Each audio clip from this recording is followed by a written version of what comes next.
Do you have any crazy or intense Chris Do stories of, maybe where you guys didn't see eye to eye, messed up on something, or where maybe on the reciprocal he had to set a client straight? No, I think I think honestly Chris is the best boss that I've ever had.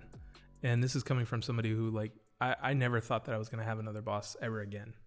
I don't mean to put Chris Do in like a negative light. I'm just professionally, seriously, things happen, people mess up, people don't see eye to eye. We definitely disagree on a lot, and a lot of times it's his grand vision and me trying to figure out how the hell to execute it, right? And so that's where the conflict between us comes in. Gotcha. And a lot of times I'm really focused on making sure that we're pulling in revenue, and he's like, we definitely need revenue, but look at the bigger picture, so he's always pulling me back and looking, making sure that I'm looking at things from 30,000 foot view.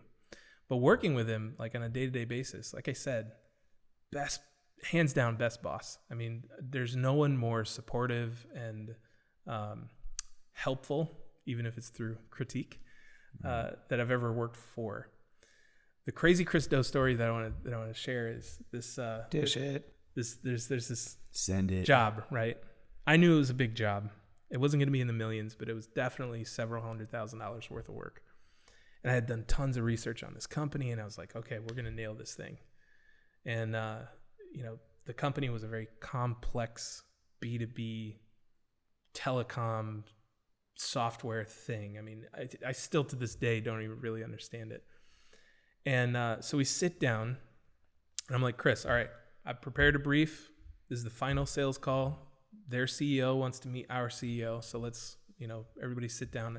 Let me brief you on the company, and I'll tell you exactly what they do and give you some insights so you have some context. He was like, don't worry about it. I was like, what? He's like, no, I don't need any of that.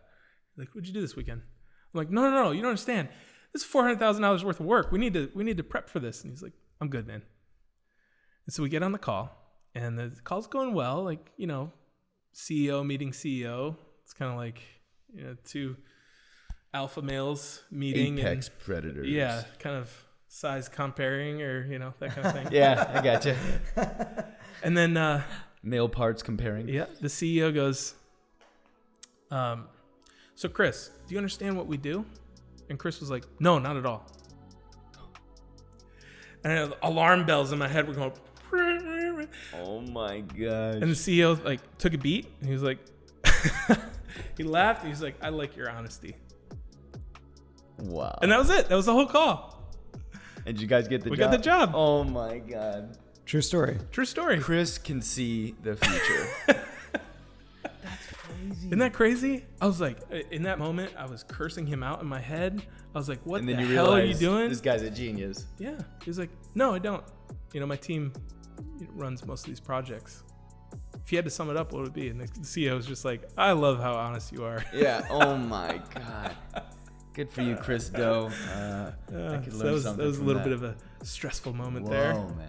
But he wrote an entire blog article about why saying I don't know is one of the biggest things that you can do to lead that leads to self-confidence.